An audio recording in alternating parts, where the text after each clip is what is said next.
What's up, everybody? Welcome to another episode where we talking just Rams.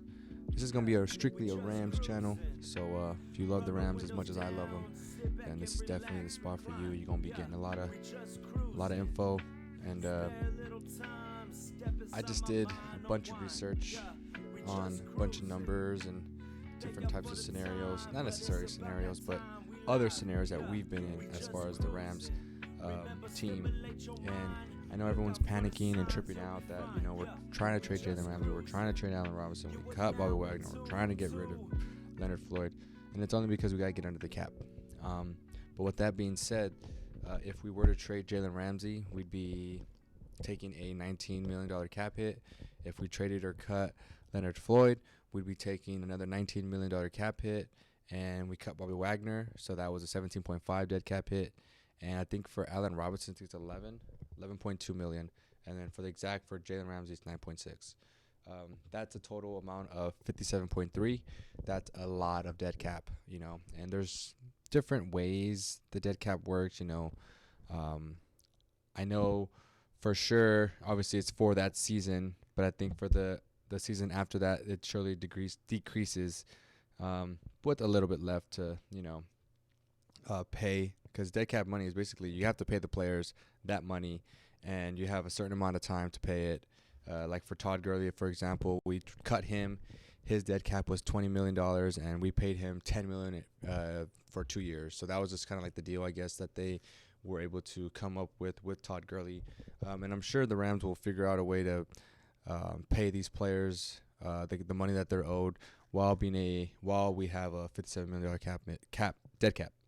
And with that all being said, obviously that's scary. You don't want to have a lot of dead cap because that restricts you from being able to go out and sign players that might help the team for this season or for the upcoming season. So that sucks for sure. Not being able to spend money and bring new players in when we're going to lose not only just any players, we're going to lose some of our core players. Leonard Floyd was a core player. Obviously, Jalen Ramsey was a core player. Allen Robinson, not so much, but unfortunately, we're gonna have to do that. We're gonna have to get rid of him. And I'm on track. I have a track record of saying we should have traded Jalen Ramsey and Allen Robinson. I hate to keep saying it over and over again, but that's just the facts. That you gotta when you talk about the NFL or basically any sport, really, it's what have you done for me lately? And if you haven't done much for me lately, then you're gonna for sure be subject to trades or cuts or different types of avenues that are gonna allow you to be removed from the team. So with that being said, we have to get under the cap. So for us to do so, we have to get rid of some players, and obviously it's gonna suck, but at the same time too, you have to understand this is a part of like how our organization runs. For example, I did my research again.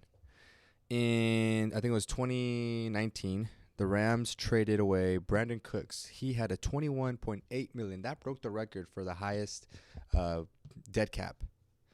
And then the next year, we got rid of Jared Goff, which was a 22.2. Todd Gurley, which was 2015, like I just mentioned. I don't know if I mentioned, but that was $10 million in 2 seasons. And in that year, in 2020, we had a $38.5 million dead cap hit. That's a lot of money, not being able to, add players, and, who knows who we could have added during that season. 2021, we had a $49.4 million cap hit. 2022, we had a $26.7 million cap hit. We won a Super Bowl. With the amount of cap hit that we had. We had a $49.4 million cap hit the year we won the Super Bowl. That's great. There's nothing we can do. There's nothing bad about that, And with that even also being said, you have to understand too, we're going to be getting assets. We're trading Jalen Ramsey for sure. I feel like we're for sure going to get a first-round pick and possibly a second and a third. Allen Robinson, because of his contract and because of the play he had this year, I can probably see us getting a 6th-round pick, maybe a 5th-round pick. If we trade Leonard Floyd, which I don't think teams will trade for just because they know we're going to cut him. But if a team really, really wants Leonard Floyd and they don't want him to hit the market and let him have a choice to, pick where he wants to play, then yeah, they would obviously go after him. For Leonard Floyd, I think maybe a 5th round, possibly 4th round pick. But I'd probably lean more toward a 5th round pick. And then obviously the Bobby Wagner, just got cut. So I hope this eases your mind. I'm not going to be on here for too much. I just want people to kind of realize that, this is kind of like what our organization does. We go out and get players. And this has been the last 3-4 seasons. So this is nothing new.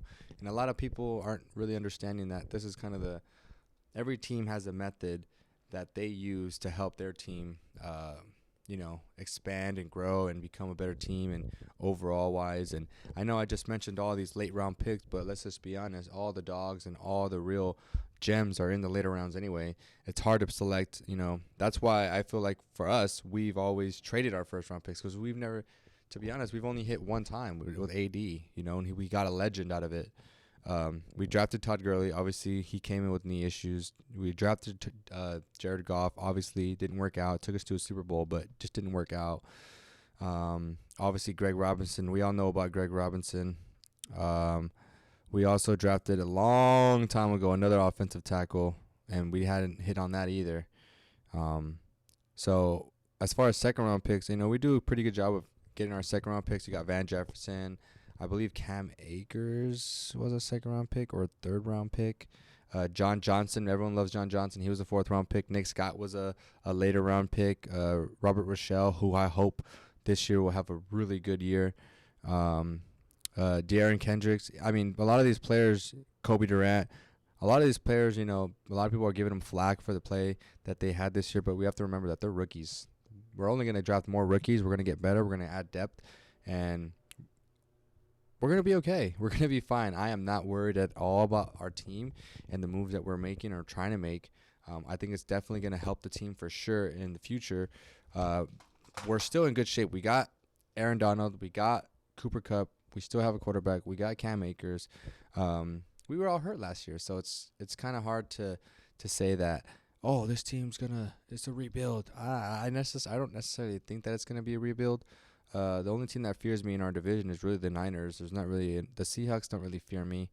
Granted, they made the playoffs, but I just don't fear them. They don't give me a reason to fear them. Obviously, the Cardinals and their whole circus is going up in flames. So, and I'm sorry if you can hear the thing in the background, but we're gonna be okay. Just let the offseason come and go. I'm sure we're gonna get underneath the cap. We're gonna make some trades. I feel like we're gonna make a splash. I don't know who we're getting. I would love to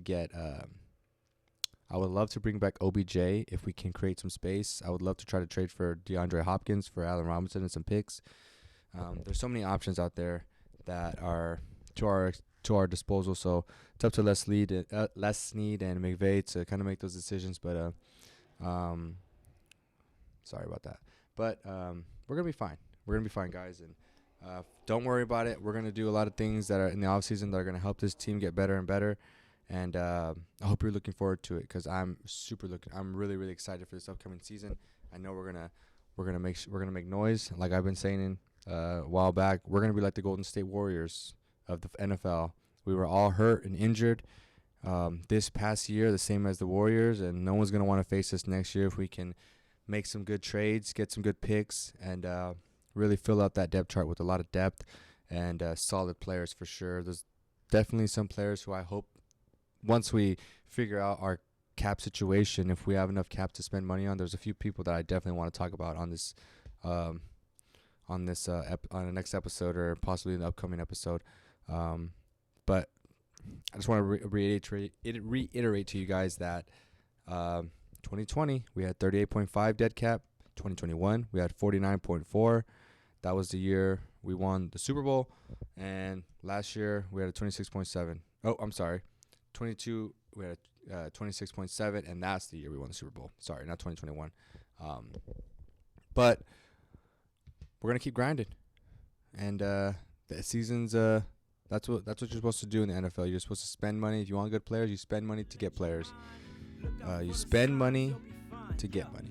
That's the old saying. If you want good players, you go out and get them, and you know, take risks, and that's what this team does. So hopefully you guys enjoyed this episode, and I'll see you guys in the next one. Peace.